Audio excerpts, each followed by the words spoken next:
Ladies and gentlemen, Tactical Advance here, and welcome to a news update. We've got some really cool stuff today, guys.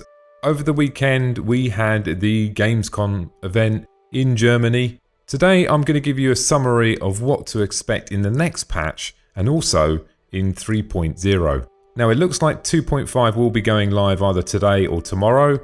You've seen my videos on that one, guys. I'll leave a link in the description if you're unsure about what's coming up in 2.5. And also, I've made some other videos there demonstrating it because it's actually on the PTU on the test side at the moment. So next up is 2.6, guys, and this brings some really cool stuff. Some things that I'm really looking forward to, and that's definitely going to be the FPS module. For a few reasons, it'd be really good to see what they've actually produced so far. We're more than likely going to see some of the mechanics that are clearly gone into Squadron 42 that are actually not in what we currently have as of yet. And also, it'd be very similar to Arena Commander. It's sort of a virtual reality mode. One thing we can guarantee, guys, we're going to have a really good FPS on this because, like I said, it's not so many players as in the persistent universe. We're also going to see improvements to the SCM flight combat as well. I'm quite happy with the flight myself. I don't know what you guys think. Let me know in the comments. I'd like it how it is. I mean, I don't mind if they see that they can make improvements there and make it more user-friendly or make it fly. I don't want to say easier because that's not really... I quite enjoy how it is. I mean, let me know what you think in the comments, guys. There's also going to be a new racetrack coming up. Solomon Race. I might have said that wrong, guys, possibly. That is actually going to be a racetrack around the Grim Hex station, so that's going to be interesting. There's going to be a new multiplayer deathmatch mode as well, so it's going to be a new map, which is going to be really good because it'd be nice to play on a different environment to make a change. We're going to see two new ships that are flight ready, the Herald and also the Vanguard variant, the dropship. Now this dropship is used in Squadron 42 as well, so I'm expecting this to be pretty polished. So that's 2.6, guys. Obviously there is some other additions there as well. Probably the rest of them are more to do with fidelity and detail. And one thing I did actually miss at the start, there is a new ship as well that's gone on sale, which is the Anvil Terrapin. It's a really tough little ship, long range. Basically goes by its name, just like a Terrapin, guys. Really hard shell, just flies a long way or crawls a long way. It looks pretty cool, I must admit, but I've got enough ships at the moment, guys, and I'm drawing the line in the sand with what I've got, I think, at the moment. Now, moving on to 3.0 now, this is expected to be by the end of the year, and this is a massive leap, and I think we have to see this sort of transition inside of Star Citizen, particularly this sort of progression, otherwise it's going to be very slow pace. But looking at 2.6 to 3.0, now they have jumped 2.7 because they see that 3.0 is a significant change to the engine and the game, and the gameplay itself, that warrants taking the 3.0 name. So let's start from the top. Planet-side landing, I think we're all super hyped for that. I mean, that brings a multitude of different types of gameplay, not just from an FPS point of view, but also from land-based vehicles as well. And something else they're planning to do, they did hum and her about this a long time ago. Chris did actually say in the presentation that we can expect, obviously it's going to be a little bit later on down the line, for us to actually build bases on planets and do stuff like that. That'd be really cool. Back to 3.0 anyway. Right, the landing zones will be ArcCorp, Hurston, Microtech, Delamere, a new space station, and a asteroid belt. So that's going to be more than enough to keep us going. And alongside that, there will also be a variety of missions that will be added to the 3.0 as well, so we can take part and play them as well. Moving on to the roles that are going to be added. By 3.0, we will have the basic trading, cargo, piracy, merchant and bounty hunting. So we have a wide range of different roles there we can sample and try. It's just not going to be the full-on persistent universe experience. It's going to be X amount of missions on each one, and then obviously that will expand as the universe expands later on down the line.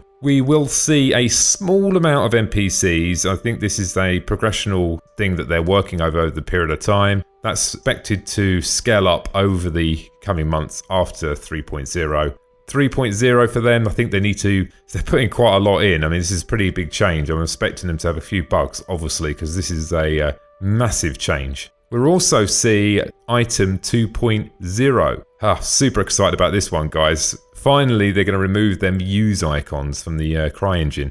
I never really liked them. They're really irritating, difficult to press buttons. At least now with this new item 2.0, it will bring in a new way to interact with things inside of the game, and I think that is really cool. That's one of the things that sort of has always frustrated me, particularly getting in and out of a ship. You get the idea. Super excited about that. We're also going to see a star map as well, smaller version. The idea is to replicate the star map that is in the web viewer on the website in the game, but at this stage, obviously, because we don't have the whole universe there, we're going to be working on a smaller map to start with, and also that later on down the line will be developed and progressed. So in summary, guys, what do I think about the presentation 2.6 and 3.0?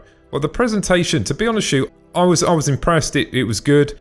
I was expecting in that presentation to see maybe at least like a demo video of Squadron 42, because the planetside landing and all of that sort of stuff, we've sort of seen that in the ATV and we've seen it previously. So I was hoping they were going to show us some Squadron 42, at least maybe a trailer. I'm getting the sort of impression that they're saving it to the next event. I get that. I think this next event is going to show us way more cooler stuff than we've just seen. This is just showing us what they've created so far. What we're going to see in the next presentation is things we've never seen before, and it's going to be absolute awesome. I can't wait. The 2.6 patch, I'm super excited for that, particularly for the FPS aspect of it. Definitely looking forward to that. I think because that'll give me a bit more longevity in play, because I quite enjoyed running around shooting people. Clearly, it's good fun. And 3.0, guys, that's going to be a cracker. Super excited about that. I think that that's just going to bring so much more gameplay into Star Citizen as it stands. And also, it gives them the ability to start adding more missions. As well as we saw that one mission inside the demo, I think there's a long way for them to go to create hundreds and hundreds of missions to keep us entertained for a long period of time. And if they work on that sort of fidelity and detail over the mission creation, I understand that there will be procedurally generated ones on the basis of economy shifts and so on. There's going to have to be quite a few handcrafted ones. How many of them are we going to see? Is there going to be 50? Is there going to be hundreds? Is there going to be thousands? Who knows? But from what I saw, if they make loads and loads of missions like that, I would really like it.